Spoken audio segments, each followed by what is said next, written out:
Welcome to our channel. Today Bible verse in Tamil.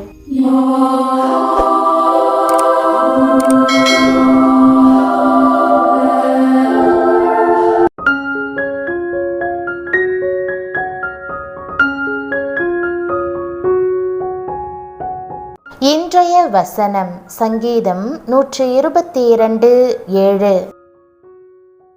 கிறிஸ்துவுக்குள் பிரியமானவர்களே, நம்முடைய ஆண்டவரும் இரட்சகருமான இயேசு கிறிஸ்துவின் வல்லமையுள்ள நாமத்தில் உங்களை வாழ்த்துகிறேன். உன் அலங்கத்திற்குள்ளே சமாதானமும் உன் அரண்மனைகளுக்குள்ளே சுகமும் இருப்பதாக என்று இன்றைக்கான வாக்குதத்த வசனம் கூறுகிறது. உங்கள் இல்லத்திலும் குடும்பத்திலும் சமாதானத்தை அருளுவதாக ஆண்டவர் வாக்கு கொடுக்கிறார். நீங்கள் செல்லும் இடமெங்கும் தேவ சமாதானம் உங்களை சூழ்ந்து கொள்ளும்.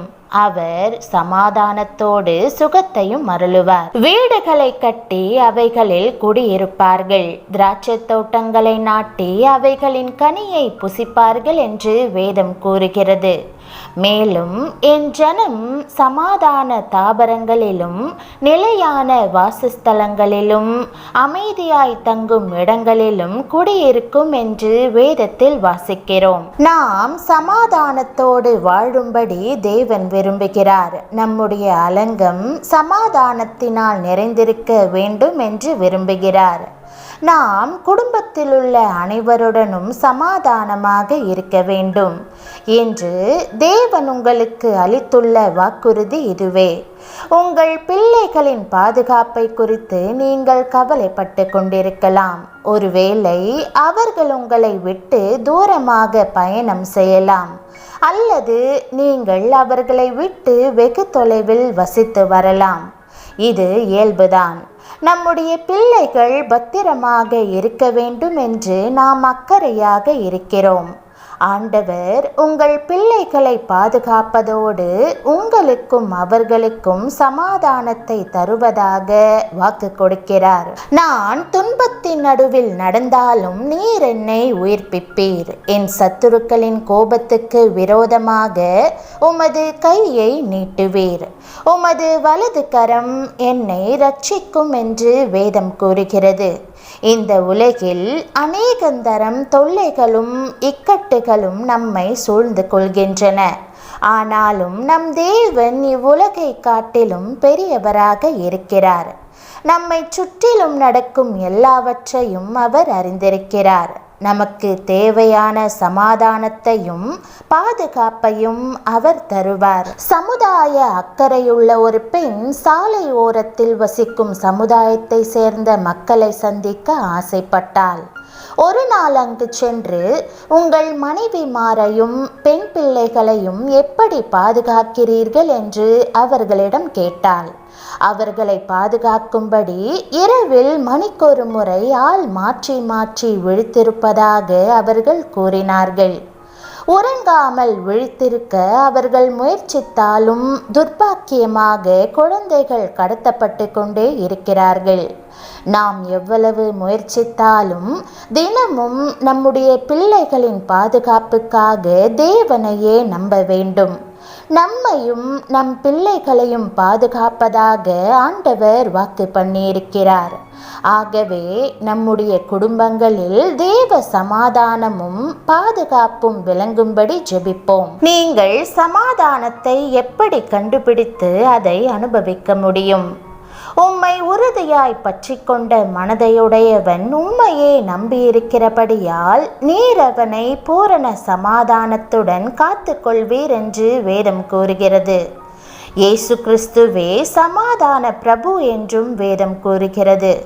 இயேசு சிலுவையில் சிந்தின இரத்தத்தினாலே செய்த தியாகத்தினாலே சமாதானத்தை உண்டாக்கினார் என்றும் வேதம் கூறுகிறது. ஆகவே இன்று சமாதானத்தை பெற்றுக்கொள்வதற்கான நம்பிக்கை உங்களுக்கு இயேசுவிடம் இருக்கிறது.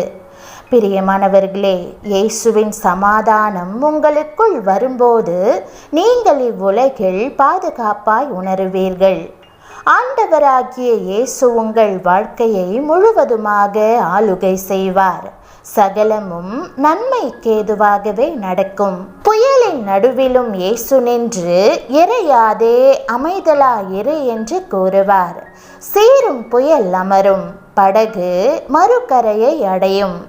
இந்த சமாதான பிரபு உங்கள் வாழ்க்கைக்குள்ளும் வருவதற்கு ஆயத்தமாயிருக்கிறார். அவரே உங்களுக்கு சமாதானமும் சுகமுமாயிருப்பார். சமாதானமும் பாதுகாப்பும் சமாதான பிரபுவாகிய இயேசுவுக்குள் மட்டுமே உள்ளது. ஆகவே உங்கள் வாழ்க்கையை அவர் முழுவதும் பொறுப்பெடுத்து கொள்ள அனுமதியுங்கள். சீருகிற புயலை அவர் அமர்த்துவார். நீங்கள் சுகமாய் தங்கும்படி செய்வார். சமாதான பிரபுவாகிய இயேசு உங்களுக்குள் இருப்பதால் இன்று நீங்களும் களிகூர்ந்து சங்கீதம் பாடலாம். ஜெபம். கர்த்தராகிய இயேசுவே, நீர் கொடுத்த அருமையான வாக்குத்தத்தத்திற்காக உமக்கு நன்றி செலுத்துகிறேன். என் வீட்டிலும் குடும்பத்திலும் சமாதானத்தை கொடுத்து பாதுகாப்பதாக கொடுத்திருக்கும் வாக்குத்தத்தத்திற்காக உமக்கு நன்றி செலுத்துகிறேன். நீர் உம்மை தேடுகிறவர்களுக்கு பலத்த கோட்டையாக இருக்கிறீர். உமது சமாதானம் பூரணமானதும் எல்லா புத்திக்கும் மேலானதுமாக இருக்கிறது. எனக்கு அன்பானோரின் பாதுகாப்பு குறித்து கவலைப்படுகிறேன். அவர்களை பாதுகாக்க நான் முயற்சிக்கிறேன்.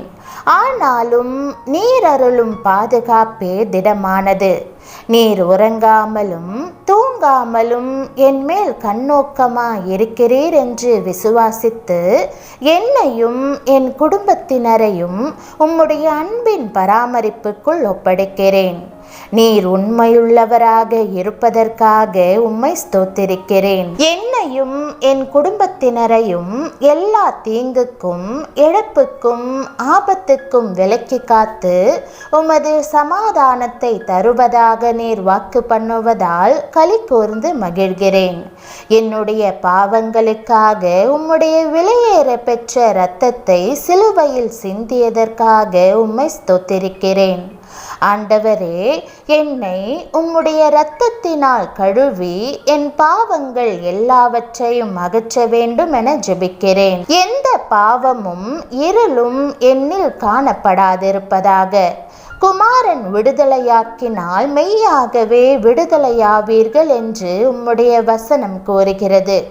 என்னை விடுவித்து பூரணப்படுத்தியதற்காக உமக்கு நன்றி. எல்லா புத்திக்கும் மேலான உம்முடைய சமாதானம் என் இருதயத்தை ஆளுகை செய்வதாக. நான் எப்போதும் உம்முடைய சமாதானமான பிரசன்னத்திற்குள் சுகமாய் தங்குவதற்கு உதவி செய்யும். இயேசுவின் நாமத்தில் ஜெபிக்கிறேன் நல்ல பிதாவே, ஆமென். தேவனுடைய நாமம் மகிமைப்படுவதாக. ஆமென்.